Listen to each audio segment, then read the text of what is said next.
Olá, bom dia. Assassinada aos 15 anos, o principal suspeito é o ex-companheiro da adolescente. Raíssa recebia áudios com ameaças de morte. Ostentação criminosa. A polícia prendeu jovens que aparecem em vídeos com armas. Eles desafiam rivais em bairros da Serra. Novo mapa de risco e reabertura do comércio. Na edição de hoje, todas as informações sobre o horário de funcionamento de lojas, academias, restaurantes. E o Estado começa a entregar o cartão do auxílio estadual. Mais de 80 mil famílias em extrema pobreza vão receber o benefício. Idoso é morto a pauladas por ladrões de porcos. Ele flagrou o crime. Fim de semana marcado por festas e aglomerações. Teve até a operação de combate ao turismo da maconha em Praia da Serra. E o TN1 fala ainda da vacinação contra a Covid-19. Chegou a vez dos professores da educação. Nesta primeira etapa, serão imunizados trabalhadores com idades acima de 50 anos. E a frustração de quem esperou o momento da vacinação, mas foi vítima de erro grave. A dona Terezinha descobriu que já tinha sido vacinada no Rio de Janeiro, lugar onde ela nunca foi. O TN1 volta já já.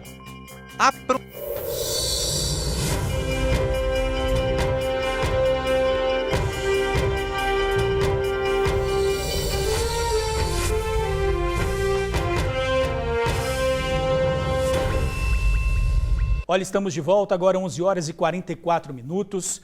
Preste atenção no áudio que vamos exibir agora. É a voz da ameaça. Uma voz que muitas mulheres escutam. Ameaça que termina em morte. Tô vivo, tô morto não. Com a peça na mão, todo mundo me vendo na rua. Uma hora eu te acho, Raíssa. Se você não tá acreditando em mim, a notícia vai bater na sua porta, parceira. Desse jeito aqui, ó.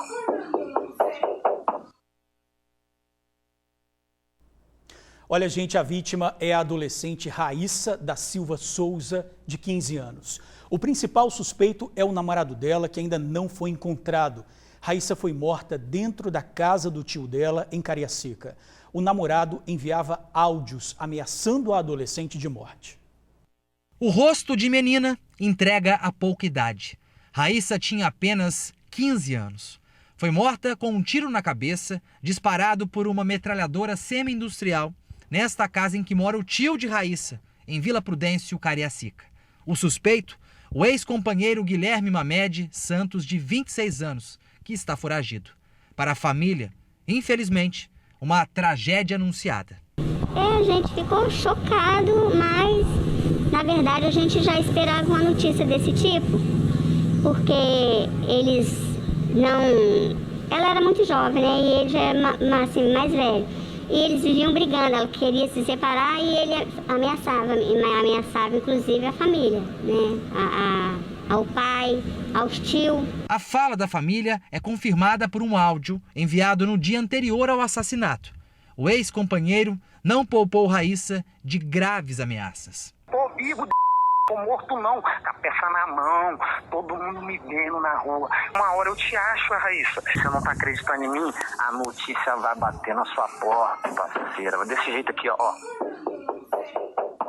Raíssa e Guilherme mantiveram um relacionamento por 2 anos. Relacionamento este que sempre foi muito conturbado, carregado de violências físicas e também verbais. Só que nos últimos dias, a Raíssa tinha decidido que não queria mais ficar com o Guilherme, que não queria mais o relacionamento, que queria dar um basta. Pediu ajuda à família. A ajuda chegou, só que infelizmente ela não conseguiu sair deste relacionamento abusivo.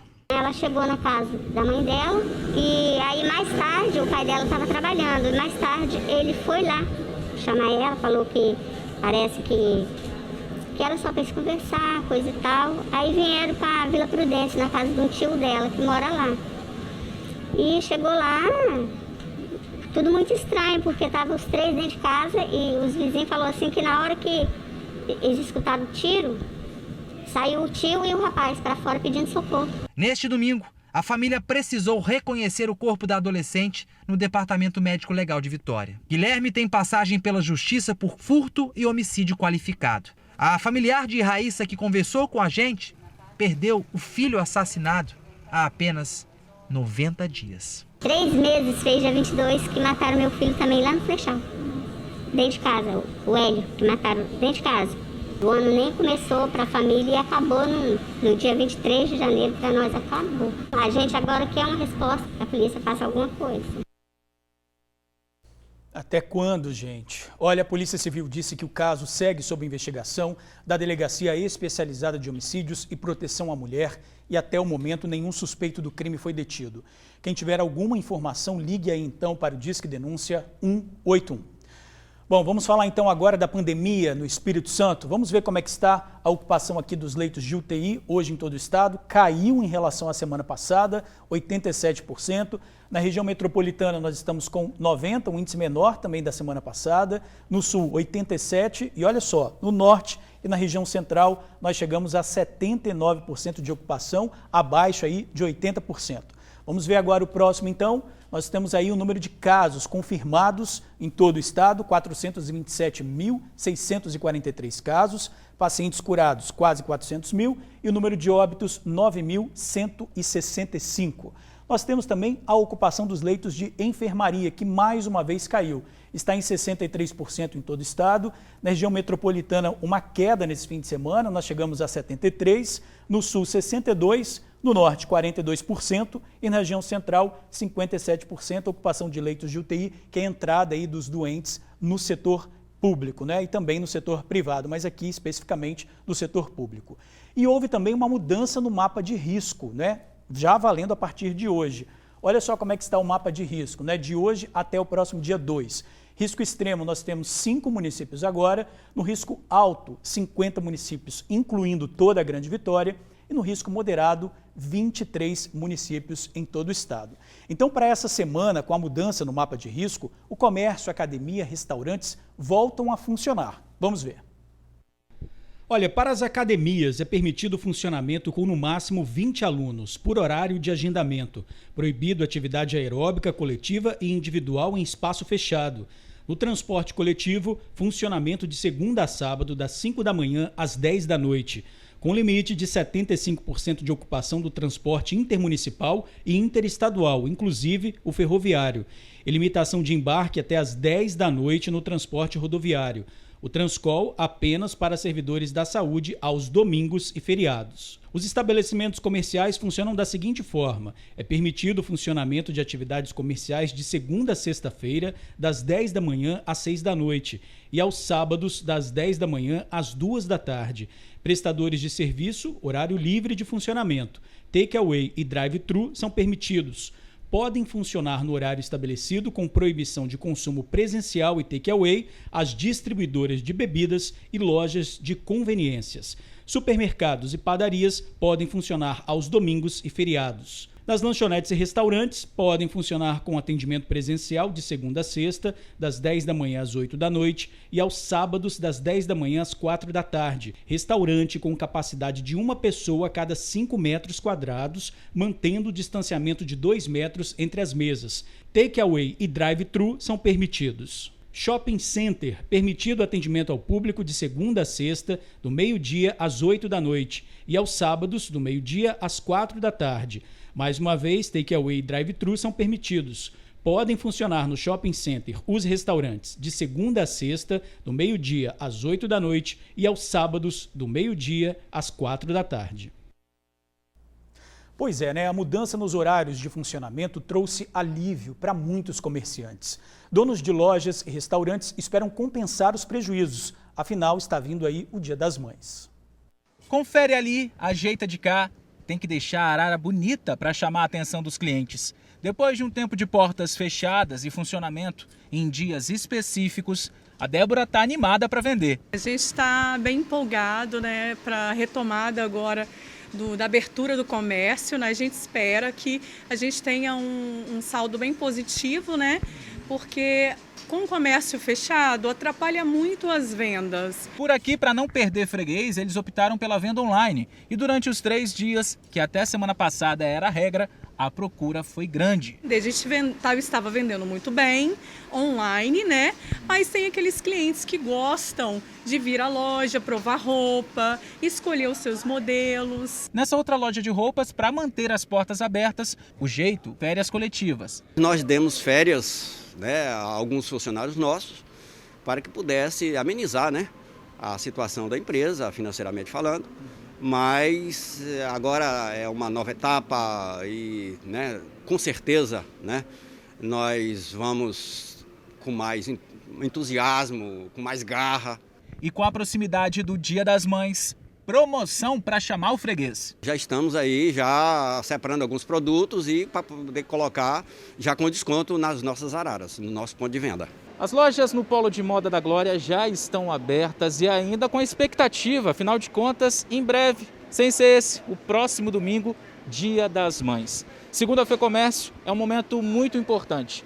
O presidente da federação afirma que é hora de recomeçar. Recomeçar, essa expressão. Infelizmente, nos últimos 30 dias foi horrível em termos de venda. Até porque nós estávamos num altíssimo risco, compreendeu? E na última semana, pior ainda, porque naquele exemplo que tínhamos de trabalhar por 3 dias, ele foi interrompido na quarta-feira por causa do feriado. Mesmo que abrimos na terça-feira, mas praticamente trabalhamos apenas 2 dias. Então o impacto de venda foi horrível. A abertura foi flexibilizada por conta do novo mapa de risco, que agora conta com 50 municípios em risco alto, incluindo a região metropolitana, Grande Vitória. Com isso, o comércio de rua pode funcionar de segunda a sexta, das 10 da manhã até as 8 da noite. Aos sábados, a abertura continua às 10, mas o fechamento passa para as 4 da tarde. Já os shoppings podem funcionar de meio-dia até as 8 da noite. Isso de segunda a sexta-feira. Aos sábados, abrem no mesmo horário da semana e fecham às 4 da tarde. Nos 50 municípios em risco alto e em 5 que estão com risco extremo, os bares continuam fechados. É uma categoria que, de acordo com a FEComércio, é a que mais está sofrendo diante da pandemia. A grande massa de falência de empresas são de bares e restaurantes, entendeu? Então o governo tem que olhar isso com muito carinho, porque do contrário não tem volta. Olha, nós já estamos aqui com a secretária estadual de turismo, Lenise Loureiro, que está falando sobre as novas ações aí de mudanças. Secretária, muito obrigado por estar aqui, um bom dia para a senhora. Bom dia, Jorge. Bom dia a todos. Secretária, eu já começo fazendo a pergunta, né, da polêmica em relação aos bares. Por que restaurantes podem funcionar e os bares não podem funcionar? O objetivo dessa restrição ao funcionamento dos bares é exatamente no sentido da convivência. Quanto maior a convivência na retirada da máscara por conta da alimentação, maior tempo de convivência, maior é o risco do contágio. E os bares são espaços de convivência, de confraternização e de descuidado em relação a essa vigilância que ainda é muito necessária no tempo de pandemia, em especial no risco alto que vivemos desse contágio. Existe alguma uma previsão de mudança, caso haja uma mudança, dos bares voltarem a funcionar? Como que o governo trabalha com que tipo de mudança tem que ser feita?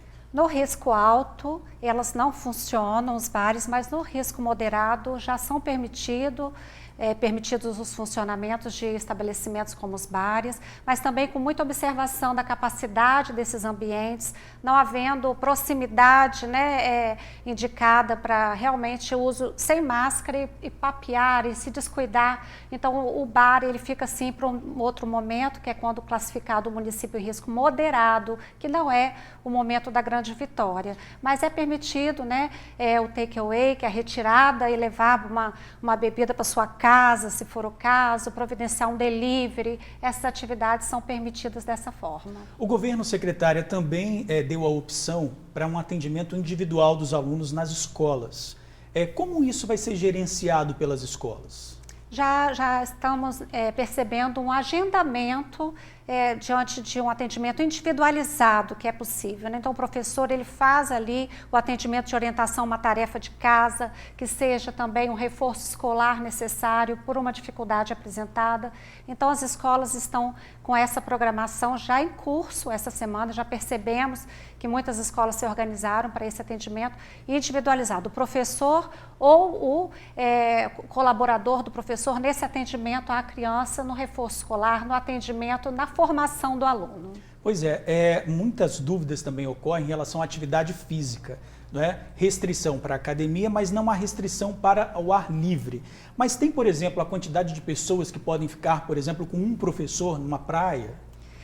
Nós orientamos que essa prática em espaços abertos seja bastante observada a distância, o distanciamento mínimo de 4 metros, porque quando forem atividades aeróbicas, a possibilidade, né, desse ar, dessa circulação de partículas é maior, então o distanciamento se faz mais necessário. Então a orientação é que o menor número de pessoas, de forma comedida, é necessário depois da atividade não ter a confraternização, né, dessa conversa animada depois das atividades. Então, assim, façamos essas atividades tão necessárias para a promoção da saúde e façamos de volta o caminho para casa, para os nossos espaços, para não permitir esse descuido da retirada da máscara e do contágio. Então, o que a gente fala é o seguinte: façamos atividade física, mas não vamos para a confraternização, não descuidemos depois da atividade da máscara, ao conversar com o outro, sempre com a máscara, porque é nesse momento que o contágio acontece. Secretária, também houve mudança no trânsito, né? Hoje cedo, essa semana foram muitas das restrições retiradas do comércio funcionando, shoppings também, mas a gente quer saber como é que fica o funcionamento, então, do transporte público. Hoje cedo, o nosso repórter Luciano Rosetti foi lá, conversou com os passageiros e mostra pra gente como é que está o funcionamento. Vamos ver.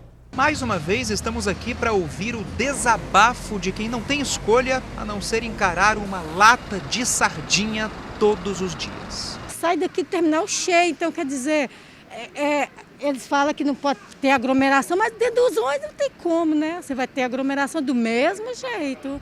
Dona Maria, é sofrido, é apertado, é aglomerado. De acordo com o novo mapa de risco, a Grande Vitória saiu do risco extremo para o risco alto. Mas isso não tira a responsabilidade de se cuidar e cuidar do outro também. Porém, nos terminais de Itaparica e Vila Velha, a aglomeração começa nas filas para os ônibus. Está sendo terrível, porque os ônibus só saem lotados, né?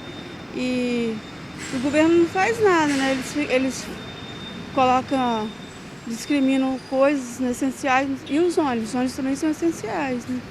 Mas tem fila lá, 3, 4 filas. E tem gente que realmente não usa máscara.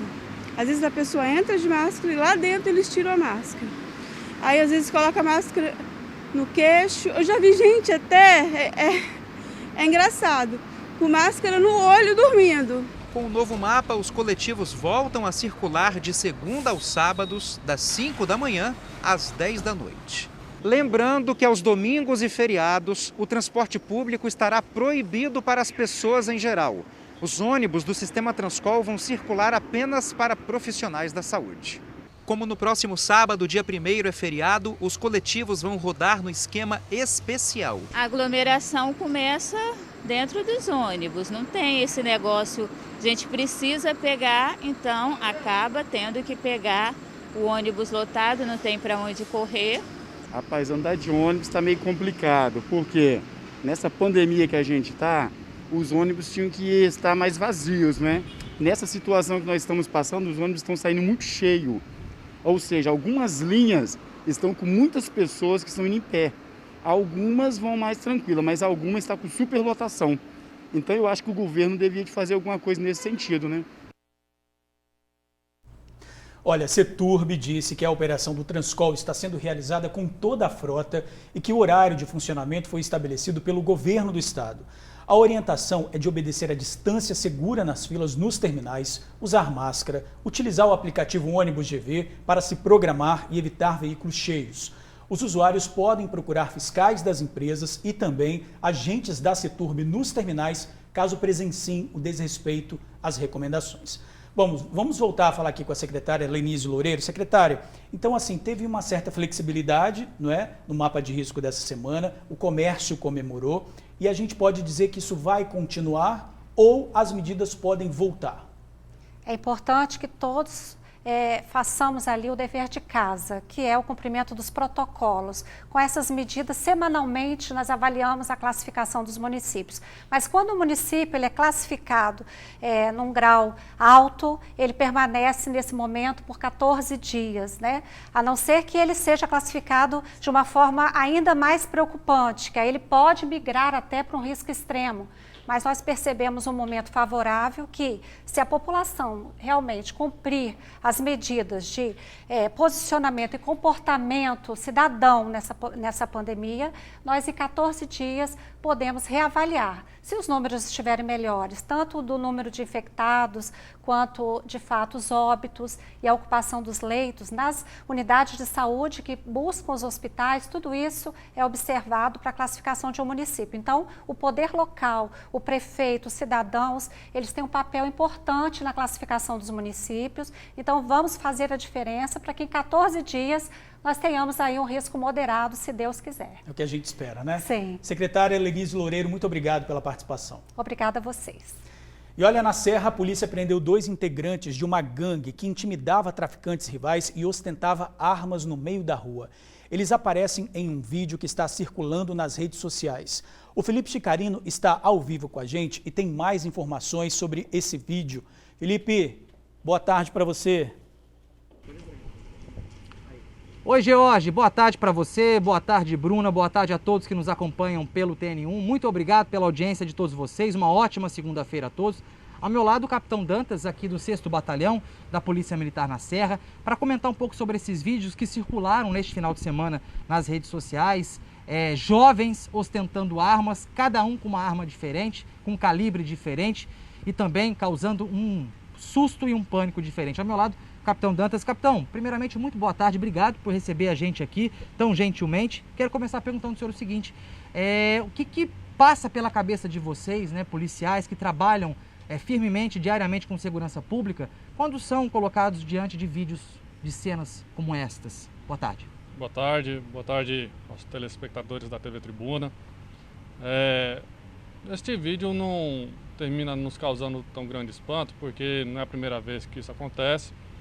E nós já temos um trabalho de inteligência em cima desse vídeo, como já aconteceu em cima de tantos outros, onde assim que nós tomamos conhecimento, procuramos fazer um serviço de apuração, um levantamento de informações para identificar, né, essas pessoas, esses criminosos, a fim de que possamos capturá-los, como realmente aconteceu, né, nesse caso específico, desse vídeo aí com esse grupo de pessoas, de criminosos, e nós conseguimos no último sábado, já identificado 2, fazer a detenção desses 2 criminosos. Então não causa nenhum espanto, mas não deixa, né, que nós fiquemos alertas, né, e passamos também a dar uma resposta, né, contundente, para que a sociedade, a sociedade não pode ficar refém, não pode ficar sujeita a esse tipo de ação desses criminosos, se acharem na liberdade, né, no conforto de fazer um vídeo desses e ficar rolando pelas redes sociais. Isso nós não admitimos e vamos enfrentar para que todos os responsáveis ali sejam identificados, como 2 já foram, e os demais também possam ser detidos. Vamos assistir um desses vídeos aí que o capitão comentou, né? São jovens que ostentam armas, que provocam traficantes rivais, né? E que acabam mandando uma mensagem de imposição de poder também. Vamos acompanhar esse vídeo, por favor? Como é que a tropa tá? Vai tá pesadão, parceiro. Aí, Cadu. Vai meter bala, Cadu. Bota a cara, aí, como é que não tá? Vai tomar o trem bala, pô. Vai tomar tudo. Tropa do Astro, tropa do Caçador. Bota a cara, aí, Astro. Cadu vai tomar só de 12. Vai tomar só de 12 na cara. Mas é puxado, né? Capitão, a gente estava conversando aqui antes de entrar ao vivo, a gente teve no final de semana, estava de plantão no final de semana, de sexta para sábado, nós tivemos um duplo homicídio em São Marcos 2, uma das vítimas tinha apenas 15 anos. Esses vídeos com esses criminosos têm alguma relação com esses 2 casos, com esses 2 crimes cometidos em São Marcos 2 na noite de sexta-feira? Veja bem, isso é uma questão que ainda vai ser alvo de apuração por parte da Polícia Civil, mas nós acreditamos, né, dos 2 indivíduos suspeitos que eles possam, né, estar envolvidos nesse crime. Não podemos afirmar categoricamente, mas há sim uma suspeição de envolvimento, né, dos 2 detidos, assim como também dos demais do grupo. mas nós não podemos, é um serviço de investigação, cabe à Polícia Civil agora, né, também fazer essa parte, para que possamos responsabilizar realmente os autores desse homicídio. Agora, eu quero fazer uma pergunta para o capitão e convidar também vocês aí de casa para contextualizar, porque a gente vê que é uma imagem que ela traz ali diferentes significados. Quando eu recebi esses vídeos no sábado, capitão, o que me chamou a atenção foram o rosto de meninos, né? Por mais que sejam criminosos, são jovens, né? Que me chamou a atenção o seguinte, que juventude perdida, né? Ontem uma moça de 15 anos foi assassinada, o namorado tinha envolvimento com o tráfico de drogas, mais esses meninos, tudo jovens, crianças, 17, 18, 19. É puxado, né? Capitão, queria que o senhor falasse um pouco sobre isso, porque deixa a gente, às vezes, até com a esperança lá embaixo, né? Quando a gente vê um vídeo tão forte assim. Infelizmente não é o que nós gostaríamos de ver, mas também vale a pena ressaltar que nessa mesma região, né, bairro de Divinópolis, ali, São Marcos, onde aconteceu o homicídio, também existem tantos outros jovens que estudam, por vezes que trabalham, né, são de comunidades carentes, que trabalham para auxiliar no sustento de casa. E nós não podemos, né, em detrimento desses jovens que buscam vencer na vida, que buscam sair de uma situação de pobreza, às vezes de miséria, como nós sabemos que existe, né, para ter uma vida mais digna, deixar de combater, em que pese que sejam jovens, mas são jovens delinquentes, já vêm de uma vida criminal, né, regressa, começam cedo. Esses dois, eles já tinham, né, uma ficha criminal, antecedentes criminais. Um deles, no mês de março, foi preso 2 vezes, num intervalo muito curto de tempo. No dia 13 e no dia 15 de março, 2 detenções de um indivíduo, o mesmo indivíduo. Você está dizendo que apesar do rosto de criança, já são criminosos com uma ficha criminal já considerável. Às vezes, com histórico já de enfrentamento com a polícia, né? O outro, né, ele estava com um mandado de prisão em aberto, também por homicídio, do outro indivíduo detido. Então, nós lamentamos, né, que sejam jovens, apesar de são jovens adultos, ali os 2 detidos, né, com 18 anos, mas que se enveredam por este caminho, né, ao passo que poderiam tomar o exemplo de talvez outros amigos que estão estudando, que estão trabalhando, para ter uma vida digna, uma vida, né, de longe da criminalidade, que a gente sabe, a vida na criminalidade ela é curta, o prazo é curto. Nós vemos aí de adolescentes a jovens adultos morrendo cedo por conta do envolvimento com criminalidade, principalmente o tráfico de drogas. O tráfico de drogas realmente ele cobra um preço muito alto para quem se envolve nesse tipo de crime. Capitão, muito obrigado pelas informações, um bom trabalho, uma boa semana para o senhor aí. Obrigado. É isso aí então, Bruna e George, né? É aquele negócio que o capitão acabou de falar, né? O tráfico de drogas, ele cobra um preço muito caro, um preço muito pesado. Que cabe aí a molecada que está entrando, que ainda está nessa vida, será que vale a pena? Eu volto com vocês. Claro que não, né? Obrigado, Felipe. E olha, agora a gente traz informações sobre o auxílio estadual que vai beneficiar mais de 80 mil famílias que estão em extrema pobreza. O cartão já está sendo entregue. O repórter Vitor Scolotti conversa ao vivo com Cíntia Figueira Grilo, secretária de Estado de Trabalho, Assistência e Desenvolvimento Social. Olá, Vitor, boa tarde para vocês.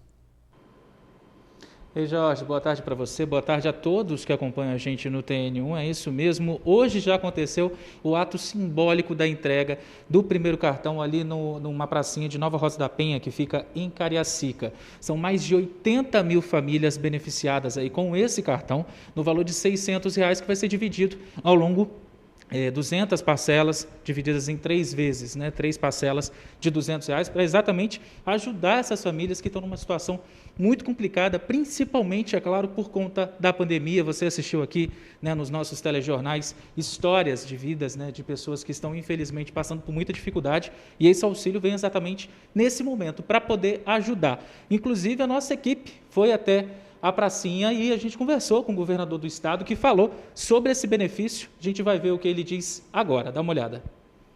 Cariacica é o município que vai receber o maior número de cartões, são praticamente 12 mil famílias, né, que receberão, então em torno de 50 mil pessoas serão impactadas por esse cartão nesses próximos 3 meses, e a grande parte das pessoas que recebem são mulheres, as mulheres que são chefes de família e cuidam dos filhos e que têm um nível de responsabilidade muito grande, né, com a família e cuida efetivamente com todo o carinho da família. Então é uma forma que a gente tem, de uma hora de dificuldade como essa, a gente poder ajudar a mais de 87 mil famílias no estado do Espírito Santo, a quase 400 mil pessoas, né, que serão impactadas por essa ação do governo do estado nesses próximos meses. Pois é, Jorge, agora sim nós vamos conversar aqui com a secretária de Estado de Trabalho, Assistência e Desenvolvimento Social, Cíntia Figueira Grilo. Secretária, muito obrigado pela participação, por nos atender. Primeiro eu queria já saber com relação a essas pessoas, né, que estão recebendo esse cartão a partir de agora. Como é que eu utilizo ele? Eu consigo sacar esse valor? É um cartão de débito? Como é que vai funcionar? Olá, boa tarde a todos e todas. Esse cartão é um cartão de débito. As pessoas não conseguem fazer o saque do crédito que a gente disponibiliza. Ele é para ser utilizado em toda a rede credenciada do Banestes, que é o nosso parceiro importantíssimo na operacionalização para fazer chegar esse benefício até as pessoas. Então, a gente faz o crédito de R$ 200 mensais nesse cartão. A partir do momento que o beneficiário retira o cartão, o crédito do primeiro mês já está disponível para ser utilizado em toda a rede credenciada do Banestes no Espírito Santo. Pois é, gente. Aí você quer saber, posso ou não posso? Estou aí listado, eu sou um beneficiário? É muito simples. Você entra no site cetades.es.gov/cartão ES Solidário, tudo sem acento, e lá você vai buscar a aba chamada Consultar Lista. Assim que você clicar nessa aba, nesse botãozinho, vai abrir a listagem e você vai procurar para saber todas as informações se você tem ou não direito a esse cartão. Secretária, dê uma olhada lá, não tenho direito. Por que eu não tenho direito? Eu posso solicitar depois? A gente fez, a nossa legislação que cria esse benefício estabelece critérios. É importante dizer que nós criamos um benefício que pode chegar a mais de 87 mil famílias, ou seja, 100% das famílias capixabas que estão naqueles critérios e cumprem os pré-requisitos do benefício. E caso alguém não esteja nessa lista, provavelmente é porque não atendem os critérios do benefício, mas ainda assim, se acha que atende os critérios, a gente está disponibilizando o nosso canal da ouvidoria do Governo do Estado. As pessoas podem entrar no canal, no e-mail da ouvidoria, encaminhar com o seu nome e o número de identificação social, perguntas que a nossa equipe também está disponível para respostas. Tem toda essa possibilidade para poder verificar se existe ou não aí a oportunidade de receber o cartão. Lembrando que o cartão começou a ser entregue hoje para as pessoas nascidas no mês de janeiro, amanhã para os nascidos em fevereiro, e esse cronograma vai até o dia 11 de maio para os nascidos em dezembro, isso aqui na capital, mas o calendário pode ser estendido, né, secretária, em outros municípios, é isso? A gente precisou estabelecer uma logística de entrega diferente nos municípios capixabas por causa do tamanho e do porte de cada um. A gente tem no Espírito Santo municípios de pequeno, médio e grande porte, e a população desses municípios varia conforme os portes. Então, nos municípios grandes, que estão a maioria concentrados na região metropolitana, a gente não consegue fazer entrega de todos os beneficiários nascidos em cada mês em um único dia. Então, nós separamos 2 dias para a entrega desses beneficiários. E os municípios pequenos, aí sim, a gente consegue fazer entrega por mês de nascimento do responsável legal em um único dia de entrega. Secretária, vale salientar, como você falou, da atualização. Todo dia vai ter alguma atualização para a pessoa saber se ela tem mesmo direito ou não. Como você falou, às vezes deu alguma irregularidade, o nome não vai aparecer, mas essa atualização vai acontecer diariamente, né? A nossa referência de cadastro é o Cadastro Único para Programas Sociais do Governo Federal, que nos possibilita identificar o público mais vulnerável, as famílias mais vulneráveis do nosso território. Então, nós utilizamos a base de dados do Cadastro Único e submetemos essa base também a 2 órgãos de controle, que é a nossa Secretaria de Controle e Transparência do Estado e também a Controladoria Geral da União. Então, pode acontecer de, nesse grupo de pessoas que estavam no Cadastro Único, ter alguma que não é mais perfil para o recebimento desse benefício. Então, hoje, nós temos publicadas a lista de famílias cujos responsáveis familiares aniversariam até março. Então, todas as pessoas que irão receber esta semana a nossa lista já está publicada e disponível no site da CETADES. E, a partir de amanhã, nós vamos fazer uma atualização dessa lista, onde aí sim, nós vamos colocar disponíveis da população o acesso para saber dos beneficiários que nasceram até dezembro do ano, qual a data e o local onde eles poderão fazer a retirada dos seus cartões. Secretária, obrigado pela atenção, por receber a nossa equipe. Essas são as informações para quem tem o direito aí do cartão ES Solidário, ou se você quer saber mais detalhes, é só entrar no site cetades.es.gov/cartão ES Solidário, tudo sem acento. Lá você consegue também saber o e-mail da ouvidoria, consegue verificar a lista, se tem ou não tem direito ao cartão ES Solidário, e ficar no aguardo. São mais de 57 milhões de reais do Tesouro Nacional, né, para poder ajudar essas pessoas que tanto precisam nesse momento que, infelizmente, a gente sabe, é muito complicado aí para muita gente que vive em situação de extrema pobreza, para quem está passando dificuldade aqui no Estado. São essas as informações, Jorge. Eu volto com você no estúdio. Valeu, Vitor. Muito obrigado pelas informações. Agradeço também a secretária. E olha, bandido rouba cordão de moradora em Vila Velha. Ela estava de bicicleta e seguia para casa quando foi rendida. Mas a polícia militar passava no local na hora do crime e prendeu o suspeito. O vídeo gravado por um morador mostra o momento exato em que o suspeito foi preso. Por esse outro, é possível ver que os militares descem das viaturas e cercam o homem na calçada. O bandido, que estava armado, tinha acabado de assaltar uma vendedora de 39 anos. O crime aconteceu no domingo, na Avenida Hugo Musso, em Itapuã, Vila Velha. Por volta de meio-dia, quando o assaltante e um comparsa chegaram de bicicleta. A vítima, que é moradora aqui de Itapuã e também estava de bike, seguia para casa quando os bandidos anunciaram o assalto. Eles roubaram o cordão dela. Quando a gente parou a viatura, devido ao semáforo ter fechado, visualizamos uma situação diversa, situação estranha, em que havia correria da população, gritaria. E aí eu desembarquei da viatura para saber o que estava acontecendo. Caminhei entre o corredor. Quando eu verifiquei que era uma situação de roubo, aí sim a gente começou um acompanhamento, demos voz de abordagem ao indivíduo, o indivíduo estava armado, ele largou a arma, foi até o chão, colocou a mão na cabeça e conseguimos deter esse indivíduo. De acordo com a polícia, a vítima ficou com ferimentos leves no pescoço. Com o bandido foi encontrado o cordão da vendedora e o revólver usado no crime. O outro suspeito conseguiu fugir. Ela foi ferida de forma leve devido à própria atitude, do indivíduo de retirar do pescoço dela o cordão. Para os militares, o jovem de 18 anos contou que essa foi a primeira vez que ele cometeu um assalto. Mas a suspeita da polícia é que ele e o comparsa sejam os responsáveis por diversos roubos na região de Itapuã. Estão ocorrendo diversos roubos no bairro Itapuã e a polícia militar está ciente disso, inclusive está patrulhando o bairro para poder evitar esses roubos e hoje foi feliz aí na sua detenção. O suspeito foi conduzido para a Delegacia Regional de Vila Velha. O delegado informou que o jovem trabalhava e tinha carteira assinada. A Polícia Civil disse que o suspeito de 18 anos foi autuado em flagrante por furto e porte ilegal de arma de fogo e encaminhado para o Centro de Triagem de Viana. Bom, vamos falar agora de vacinação. Vamos ver como é que está o andamento da vacinação aqui no estado. Olha só, até agora foram 1.064.000 doses recebidas, distribuídas 1.048.000, doses aplicadas na primeira dose 651.642 e doses aplicadas na segunda dose 210.000 doses. Por falar em vacinação, os professores começaram hoje a ser vacinados. Nessa primeira fase serão imunizados os profissionais que têm entre 50 e 59 anos. Tá chegando a hora! O professor que entende tudo de números também entende de emoção. É, José, picada boa essa, hein, mano? Agora eu me sinto bem realizado, tá? Essa é só mais a primeira, eu tô realizado. Começou em quase toda a Grande Vitória a vacinação dos profissionais de educação contra a Covid-19. Neste primeiro momento, a vacinação vai atender pessoas de 50 a 59 anos. Na Serra, maior população do estado, a imunização acontece no Parque da Cidade.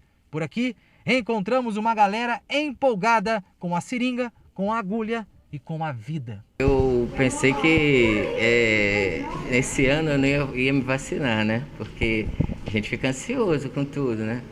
Mas aí melhorou, né? Facilitou pra gente, é tranquilo aqui, achei tranquilo. Pensei de sem maior tumulto, né? Depois da vacina a gente espera, na verdade, conseguir chegar na imunidade, na verdade, né? E conseguir, na verdade, não ter mais esse problema de situações graves, né? A gente tem que lembrar que é um vírus que todo mundo provavelmente vai pegar. Mas com a vacina a gente não vai desenvolver o quê? Sintoma grave e não vai para uma UTI, né? Que essa é a diferença, né? As vacinas destinadas a este público fazem parte da reserva técnica da Secretaria Estadual de Saúde, que representa 5% de todas as doses que chegam semanalmente ao estado. Esta segunda-feira é encarada por aqui como a mais nova fase da campanha de imunização. Essa vacina, essa campanha vai até sexta-feira para esse grupo que são professores da faixa etária de 50 a 59 anos. Esses profissionais, nós estamos aqui no decorrer dessa semana com vacinadores, equipes de vacina aqui a postos no Parque da Cidade, de 8h30 às 5 da tarde, para poder recebê-los aqui e estarem vacinando, recebendo a sua dose. Vacinar este público é também pensar em voltar a labutar com segurança. Não é não, secretário? É um alívio para os profissionais da educação, é um marco, né, para nós essa conquista. E é um importante passo para que possamos voltar às aulas com segurança, que nossos profissionais possam trabalhar de forma tranquila, sem medo, né, dando o melhor de si, sendo profissionais cada vez melhores. Até o final desta semana, quase 800 profissionais de educação vão receber a primeira dose de vacina contra a Covid-19 aqui no Parque da Cidade. Mas atenção, hein? Atenção! Independente do município que este profissional de educação trabalhe, ele vai ser vacinado na cidade onde ele mora, na cidade em que ele tem residência. Beleza? Recebemos uma listagem do governo do estado. Essa listagem, os profissionais vão ser vacinados conforme o local de residência, né? Então, se você é professor, se você é um profissional da educação, você precisa observar essa listagem e nós estaremos aqui prontamente para poder vaciná-lo. Quem trabalha com educação tem a esperança como companhia diária. No caso da Andréia, a esperança está também nos olhos e no coração. Estou doido para voltar para a sala de aula. Esse negócio de trabalhar remoto é muito ruim, sabe? Nem os alunos gostam. Aí para poder voltar para a sala de aula tem que estar vacinado, né? Ninguém gosta de ensino remoto, né, André? Temos que voltar sim, mas com consciência e vacinação. Olha, os professores não precisam agendar a vacina. A lista é encaminhada pela Secretaria de Educação. A ordem é a seguinte, por faixa etária: 50 a 59 anos, 40 a 49 anos, 30 a 39 anos e, por fim, 18 a 29 anos. Para acompanhar a lista, acesse tribunaonline.com.br. O desabamento da piscina de um condomínio de luxo em Vila Velha. O CREA vai pedir um laudo técnico autorizando o retorno dos moradores. O documento vai ser solicitado à Defesa Civil de Vila Velha, ao condomínio do edifício Parador e à construtora Argo. O laudo deverá ser assinado por uma empresa ou técnico habilitado, informando a atual situação do imóvel e afirmando se é seguro a volta aos apartamentos. Na quinta-feira da semana passada, a piscina do prédio Parador Residência, no bairro Itaparica, desabou sobre a garagem. Câmeras de segurança registraram o momento. Ninguém se feriu. A construtora Argo disse que presta assistência às famílias e colabora com as autoridades e órgãos competentes. A Defesa Civil disse que um documento já foi apresentado informando que não houve danos na estrutura. Agora, moradores e construtora vão definir o momento de retorno aos edifícios. Em instantes, covardia. Um idoso foi morto a pauladas por ladrões de porcos. Ele flagrou o crime. O assassinato da adolescente de 15 anos. O ex-companheiro dela é o principal suspeito. E veja ainda, adolescente apreendido porque atirou em policiais. Polícia leva para a cadeia suspeitos de assaltos e tráfico de drogas em Vitória. E a frustração de quem esperou o momento da vacinação contra a Covid, mas foi vítima de um erro grave. A dona Terezinha descobriu que já tinha sido vacinada no Rio de Janeiro, lugar onde ela nunca foi. A gente volta rapidinho. A gente volta a falar do assunto que chocou capixabas pela violência e o terror de áudios ameaçadores.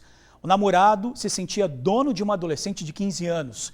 Ele cumpriu a sentença que deu para a jovem. Raíssa da Silva foi assassinada com um tiro dentro da casa do tio, onde buscava refúgio. O assassino continua foragido. O rosto de menina entrega a pouca idade. Raíssa tinha apenas 15 anos. Foi morta com um tiro na cabeça, disparado por uma metralhadora semi-industrial, nesta casa em que mora o tio de Raíssa, em Vila Prudêncio, Cariacica. O suspeito, o ex-companheiro Guilherme Mamed Santos, de 26 anos, que está foragido. Para a família, infelizmente, uma tragédia anunciada. A gente ficou chocado, mas na verdade a gente já esperava uma notícia desse tipo, porque eles não... Ela era muito jovem, né? E ele já é assim, mais velho. E eles viviam brigando, ela queria se separar e ele ameaçava inclusive a família, né? Ao pai, aos tios. A fala da família é confirmada por um áudio enviado no dia anterior ao assassinato. O ex-companheiro não poupou Raíssa de graves ameaças. Tô vivo, tô morto não, com a peça na mão, todo mundo me vendo na rua. Uma hora eu te acho, Raíssa. Se você não tá acreditando em mim, a notícia vai bater na sua porta, parceira. Desse jeito aqui, ó. Raíssa e Guilherme mantiveram um relacionamento por 2 anos. Relacionamento este que sempre foi muito conturbado, carregado de violências físicas e também verbais. Só que nos últimos dias, a Raíssa tinha decidido que não queria mais ficar com o Guilherme, que não queria mais o relacionamento, que queria dar um basta. Pediu ajuda à família. A ajuda chegou, só que infelizmente ela não conseguiu sair deste relacionamento abusivo. Ela chegou na casa da mãe dela e aí mais tarde o pai dela estava trabalhando. E mais tarde ele foi lá chamar ela, falou que parece que era só para eles conversar, coisa e tal. Aí vieram para a Vila Prudêncio, na casa de um tio dela que mora lá.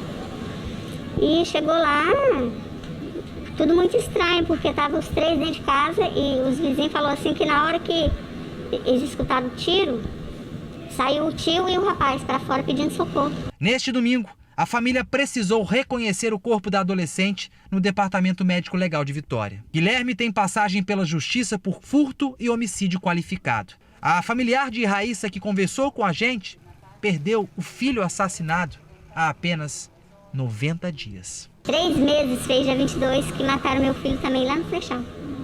Dentro de casa, o Hélio, que mataram dentro de casa. O ano nem começou para a família e acabou no dia 23 de janeiro, para nós acabou. A gente agora quer uma resposta, que a polícia faça alguma coisa. Temos a resposta da Polícia Civil, que diz que o caso segue sob investigação da Delegacia Especializada de Homicídios e Proteção à Mulher e até o momento o suspeito não foi detido. Quem tiver alguma informação, ligue aí então para o Disque Denúncia 181. Um adolescente de 17 anos foi apreendido após atirar contra policiais militares. O ataque aconteceu perto da praça do bairro Itararé, em Vitória. Os militares faziam patrulhamento de rotina quando o adolescente começou a atirar. Os PMs não revidaram e ninguém ficou ferido. Buscas foram feitas e já no bairro Maruípe, o menor acabou apreendido. Um revólver foi encontrado com ele. O adolescente foi levado para a divisão de homicídios, onde foi autuado por tentativa de homicídio contra agente de segurança pública e porte ilegal de arma. Um idoso foi morto após flagrar criminosos roubando porcos dentro da propriedade dele, na zona rural de Santa Teresa. Seu Erasmo Antônio tinha 70 anos e foi atingido por golpes de pauladas até a morte. O idoso tinha ido à propriedade no sábado à noite buscar um aparelho celular que tinha esquecido no local. Ele acabou flagrando 3 bandidos roubando porcos e tentou impedir. O genro da vítima acabou baleado ao defender o idoso, que morreu no local. Os criminosos, sendo 2 mulheres e um homem, fugiram sem levar nada. A Polícia Civil investiga o caso e até o momento ninguém foi preso. Agora a gente fala da Guarda de Vitória, que prendeu 3 traficantes suspeitos de promover ataques nos bairros Andorinhas e Itararé, na capital. O grupo também é suspeito de assaltos. Os 3 suspeitos estavam neste carro quando foram abordados pela Guarda Municipal de Vitória. Eles estavam com 2 pistolas, uma 9mm e outra .380, além de 455 pedras de crack, 154 papelotes de cocaína, munição e 3 rádios comunicadores. A prisão aconteceu no bairro Goiabeiras, em Vitória. O Onix branco usado por eles tinha restrição, era um veículo adulterado. O carro, que já vinha sendo monitorado pelo setor de inteligência da Guarda, foi identificado quando passou pela câmera do cerco eletrônico da Ponte da Passagem. As viaturas foram acionadas e o veículo foi abordado já no bairro Goiabeiras. Eles tentaram se evadir, as nossas guarnições fizeram o cerco e a gente conseguiu fazer com que eles saíssem do veículo. E eles já saíram atirando contra as guarnições, no que prontamente, de forma muito técnica, foi feito o revide, onde um deles foi alvejado de raspão em uma das pernas. Já está medicado e passa bem. O nome dos 3 detidos não foi divulgado, mas a Guarda informou que um deles seria chefe do tráfico de drogas de bairros em Vitória e Vila Velha. Eles também teriam envolvimento em ataques na região de Andorinhas e Itararé. Já outro, recentemente, teria atirado contra uma viatura da Polícia Civil. Eles também são suspeitos de cometer assaltos a uma loja de móveis na região de Goiabeiras. Esses elementos, talvez concomitante com outros elementos, participaram de a gente pode chamar de um grande assalto nessa região onde eles foram presos. Onde eles subtraíram vários objetos e também o nosso setor de inteligência tem essas informações concomitantes com o setor de inteligência da nossa Polícia Civil de que esses elementos efetuaram disparo contra um policial civil em um bairro aqui de Vitória. De acordo com a Polícia Civil, os suspeitos foram autuados em flagrante por tráfico de drogas e associação para o tráfico. Eles já estão no presídio. Olha, agora a gente conta a história de constrangimento da dona Terezinha. Na hora de tomar a vacina, a tão esperada vacina contra a Covid-19 num posto de Vitória, ela descobriu que já tinha sido vacinada. E no Rio de Janeiro, lugar onde ela nunca esteve. Depois de muita luta, dona Terezinha, de 65 anos, conseguiu agendar a aplicação da primeira dose da vacina contra a Covid para o último dia 17. Quando chegou no posto de saúde de Maria Ortiz, em Vitória, ela descobriu que haviam aprontado com ela. Eu fui lá, depois de muitas indas e vindas, né? Aí eles prepararam minha vacina, chegou lá e constatou que eu já teria tomado a segunda dose, que eu tinha tomado no Rio de Janeiro, a primeira e a segunda dose no Rio de Janeiro. Aí eu falei que eu nunca tomei, que eu nem conheço o Rio de Janeiro. Pois é, que situação, hein? A atendente verificou no sistema que alguém no Rio de Janeiro, com o mesmo nome e os mesmos documentos, já havia tomado as 2 doses ainda por cima. Dona Terezinha se sentiu humilhada no posto porque deu a maior confusão. Foi isso mesmo, usou meu nome, meus documentos, inclusive lá é a menina lá do posto, ela sabe o posto, qual foi o posto de saúde lá do Rio, tem um teste que tem até o nome da pessoa que me aplicou lá no Rio, só que eu falei que eu não conheço, eu nunca tomei vacina no Rio. A senhora nunca nem foi ao Rio de Janeiro, né? Eu não conheço o Rio, nunca nem fui no Rio de Janeiro. Foi um choque grande pra gente. Ficou ela muito abalada, chorou muito, né? Porque é um constrangimento. Diversas pessoas vendo aquela situação, enfermeiros, atendentes, todo mundo indo para saber o que estava querendo saber o que estava acontecendo. E pra gente foi chocante aquilo. A gente mostrou um caso parecido aqui no TN no mês passado. Dona Florinda foi tomar a primeira dose, mas quando chegou numa unidade de saúde em Cariacica, disseram que já havia tomado e que deveria tomar a segunda. Quando eu cheguei lá, que eles falaram que ela ia tomar a segunda dose, que estava constando lá, né? Eu achei assim estranho, porque ela não tinha tomado nem a primeira. Aí eu peguei e questionei. Aí foram averiguar lá, aí estava constatando lá que ela tinha tomado a primeira dose em Barra de São Francisco. Voltando à história de dona Terezinha, depois de muita dor de cabeça, ela conseguiu finalmente resolver o problema.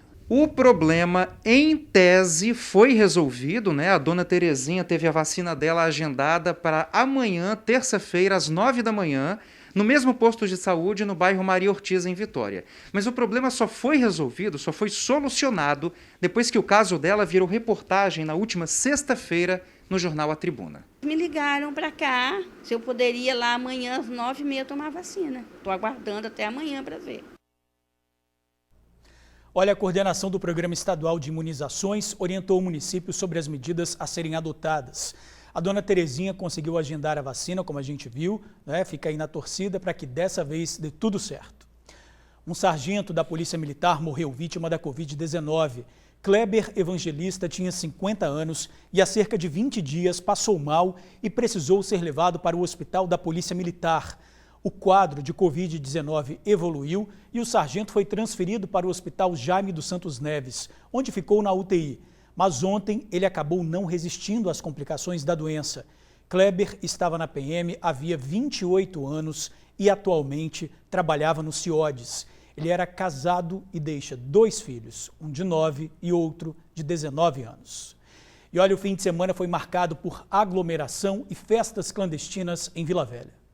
Em João Goulart, uma casa foi o local do evento que reuniu pelo menos 150 pessoas, a maioria jovens.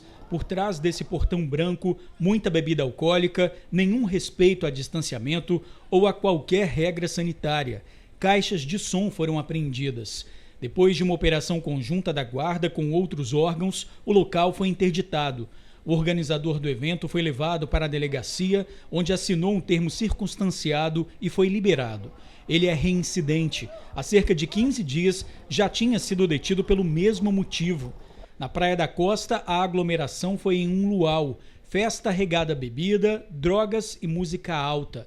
A fiscalização acabou com a festa e apreendeu maconha, cocaína e frascos de loló. Não bastasse isso, teve operação na Praia de Manguinhos, na Serra. A polícia investiga o turismo da maconha no balneário. Drogas foram apreendidas e 6 pessoas foram levadas para a delegacia. 210 pessoas foram abordadas na areia da praia. O objetivo era impedir o tráfico e também o uso de drogas na região. Além disso, moradores de Manguinhos estariam reclamando dos constantes assaltos à mão armada e furto a residências, principalmente nos fins de semana. 6 pessoas foram levadas para a delegacia após serem flagradas com drogas. De acordo com a PM, mais operações como essa devem acontecer nas praias da Serra. E a seguir, bebeu e bateu. Motorista com sinais de embriaguez perde o controle da direção, bate em parede de loja e causa prejuízo de mais de R$3.000. Já a gente volta com esse caso, um instante só. Um motorista com sinais de embriaguez perdeu o controle da direção e provocou um acidente em Feu Rosa, na Serra. O carro atingiu a parede de uma loja de acessórios para celulares e um buraco se formou no local. Uma vitrine cheia de produtos estava encostada na parede que foi atingida e acabou caindo. O motorista teria admitido que ingeriu bebida alcoólica e deixou o local antes da chegada da polícia. Uma criança também estava no veículo e não se feriu. A esposa do condutor foi até a loja de celulares e disse que vai arcar com um prejuízo de cerca de R$3.000. A polícia agora vai investigar o acidente. E a hora agora da previsão do tempo. A semana começa quente em boa parte do estado.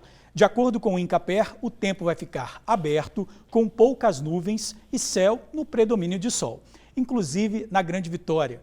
Por aqui, as temperaturas ficam entre 30 e 33 graus. Há previsão de chuva rápida apenas nas regiões sul e serrana.